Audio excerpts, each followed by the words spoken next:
Hello, everyone, and welcome to the Starseed Dragon channel.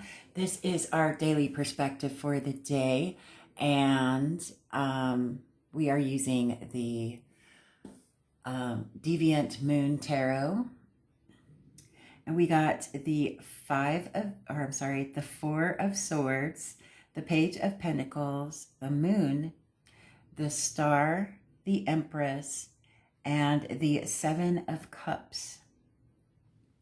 Now, swords is air energy, air element, and it speaks to everything that has to do with the mind, right? Logic, intelligence, knowledge, wisdom, strategy, strategic thinking. It also, on a more negative side, is mind manipulation or getting all up in your head, as the kids say.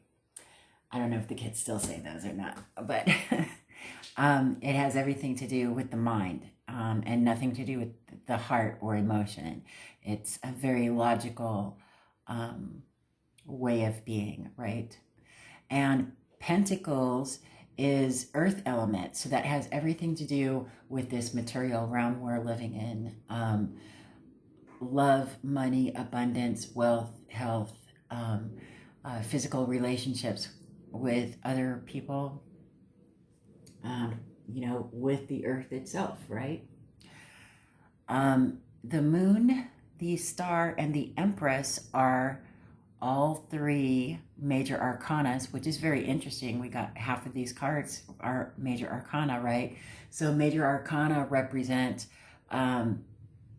certain situations or events in our lives that are major situations or events, and they will not go unacknowledged. So they'll just get bigger and bigger until you do acknowledge them, and you won't be able to miss them, right? These are major significant things that you will take notice of, right? You will notice those in your life, right? And cups is water element. So that rules over emotion, everything to do with the heart and soul, right? Intuition, feeling, emotional well-being, love and hate, right? Deceit and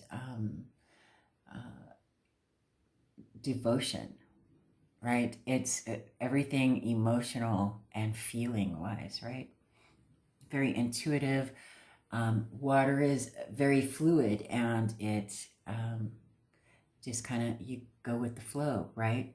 So now that we know that, let's go through each of the cards. So the Four of Swords represents healing one's head and heart after a great battle, or having gone through a great heartache, right? Whether it be deception or disappointment from the loss of something, or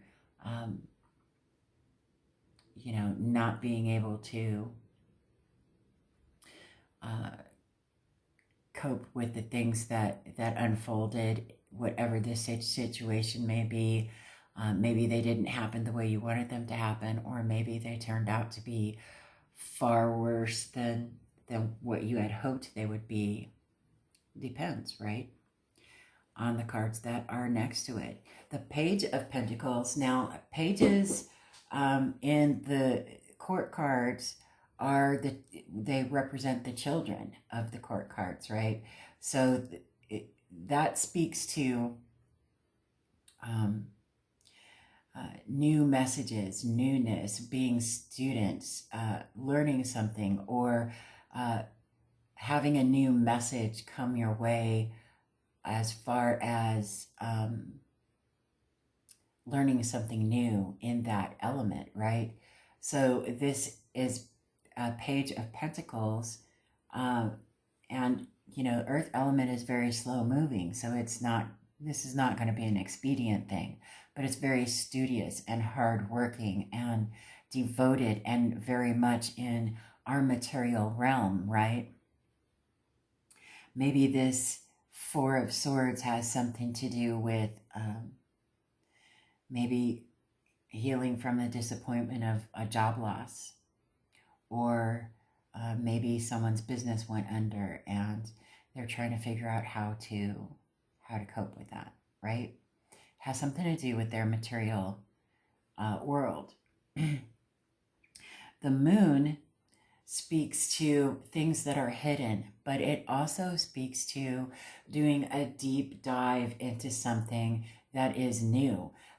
Remember, this is the Page of Pentacles is newness, right? Something new, childlike eyes, childlike wonder, right? So there's a new discovery about something that should probably be, investigated further or researched further, to see what's really lying beneath the surface, because there could be, some naivety or something on the surface may not be what lies underneath, right? So some research needs to be done, right? Perhaps something to do with, a job loss. Maybe there's some kind of research that needs to be done. Maybe there needs to be more careful. Maybe somebody had to terminate someone, and in order to replace them, they know that they need to do a little more investigating in the job candidates, perhaps. I don't know. The star speaks to hope and wish fulfillment, right? Just like the Nine of Cups is wish fulfillment. The star is a major arcana. So it speaks to major, dreams, hopes, wishes, life-changing type of things that are going to be very much noticed, right? And then the Empress speaks to the Divine Mother, and not only is she the feminine energy of whatever powers may be, however your belief system lies, but it also represents being able to balance being the nurturer and being nurtured. She knows how to nurture oneself, and she knows about self-care, and she knows how to be nurtured by others and how to receive. She's not just a giver, like many mothers are, just always sacrificing everything, but she knows how to take care of herself, right? She is, the ultimate divine, right? Feminine. And the Seven of Cups speaks to be careful what you wish for, making wise decisions, using not just your emotions when making a decision, but making an educated decision and using your head, okay? Maybe sleeping on it, this decision. It also speaks to being spoiled for choice, right? Having so many options opened up to you once all of these hopes and dreams coming true because of taking care of oneself and doing the research that's necessary in order to blaze a new trail in this world. You need to make an educated decision on that Seven of Cups, right? What is it that your intuition is telling you with these 6 cards? Let me know in the comment section below. You don't need to read them in any particular way. I don't have specific layouts. So if you want to learn specific layouts, you might want to, I don't know, maybe let me know, and I can maybe do a series on different layouts, or you can go and pay people money who have classes on how to do layouts and stuff and how to read tarot. I'm just using these as an exercise to help you tune into your intuition and exercise it and grow it, because your intuition is like a muscle. You have to really get in there and start trusting your intuition and relaxing and exercising it so that you can start noticing those intuitive nudges when they happen, because we have them all the time. But so many people in this world are so accustomed to tuning out from their intuitive sides that they ignore those intuitive nudges, and then they end up regretting it later on, right? Oh, I should have went with my gut. I do that all the time. you know, I'm sure everybody else does. There are moments when you're like, well, I think I'm between a rock and a hard place, but against my better judgment, I'm going to go ahead and do this thing because, I don't see another way through this or around it or out of it, right? So, that's what we're doing with these new perspectives. So ask yourself, notice which card your intuitive nature really drew you to in this spread. Which one drew you into the card first? And that's where you need to start. Okay, that's where your messages are going to start off from. And then just follow that lead. You can do zigzags, you could do loop-de-loos, you could do whatever it is. Follow your intuition. Just take a deep breath and let it flow. It's something that we all need to practice, and I practice it every day, and I've done this since I was a child. So just trying to help. So let me know what it is that you are getting intuitively. Can you see all of these cards? Out of these cards today. And we've got some moon magic cards. I know my shadow side, and I work to willingly transform aspects of it. And then we got, I will persist, my will is strong. That really sings Page of Pentacles to me. What does it sing to you? Where are these connecting for you? And then we got an illustrated bestiary. Haven't seen one of these for a little bit. Zigzag Spider, page 99. Everything is connected. Yes, indeed it is. Page 99. I will read from the guidebook because we have other things in here too. We have a couple pages. So, Spider crouches in her web, feeling the strands of creation. Everything is connected, she murmurs, and understanding those connections is key.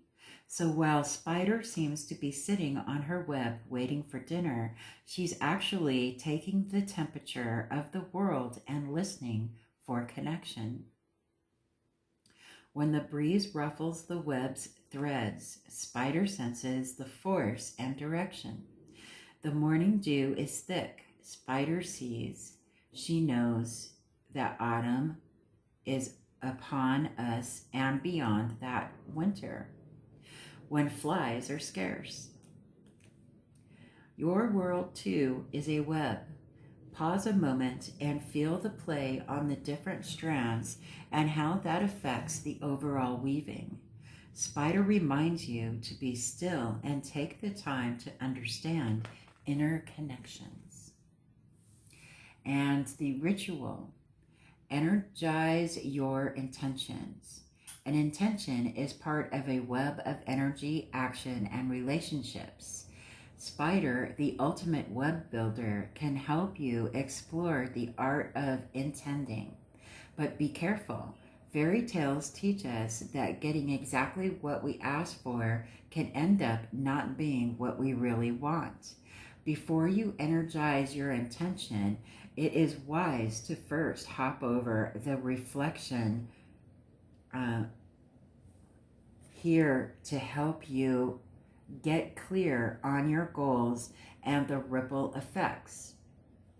Once you've explored your intention, you can begin to energize it. Imagine you are a spider sitting in your web. Set up an altar with your intention as its focus. Don't know how to build an altar? Burn or turn to Beaver on page 95. We're not going to do that. Know that every time you work on your intention altar, you are energizing your desires. You can do this by making an offering, a lit candle, a song, or a prayer. You could meditate or offer Reiki, giving a little bit of energy to the intention held in your web. Use symbols to energize your intention. If you are intending to attract love, you might burn rose petals. Create a ritual to symbolize bringing your intention into being. Many of your cultural rituals fall into this category. A wedding sets an intention for the future of the couple. A birthday party carries wishes for the year to come. And the reflection is, consider your web. Spider knows everything is interconnected, that pulling one strand of the web can affect the shape of the whole. An intention and the actions that make it happen creates a strong pull of the web of which you are a part. So before you begin doing the work of manifesting an intention, carefully examine the cause and effect your intention will put in motion. Nothing happens in a vacuum. Consider your web of effect with a process called mind mapping. On a blank piece of paper, identify your intention and place it in a circle at the center of the page. This is the core of your web. Each in its own circle, begin writing all the things which will be affected by putting your intention in motion. For example, if you intend to do yoga 3 times a week, there is a ripple effect that might reach your partner, kids, job, and even the yoga teacher. Consider your intention's relationship to family, friends, finances, career, home, spiritual life, and other areas of your world. Be thorough in your investigation. There is yin and yang to everything. Examine both the bright side and the shadow. Now that you've identified how your intention might affect the world around you, you can begin the manifestation process. Interesting. Very beautiful. I really love these cards. The illustrated bestiary. Are these cards over here connecting with the 6 cards that we drew for today's perspective? See how they interconnect with one another. Which cards do you see them connecting with over here? You know, it could be all of them. It could be only one of them. It could be something that you may not have thought about, right? When seeing all of these cards together. So let me know in the comment section below, and let's start a conversation about what our perspectives are.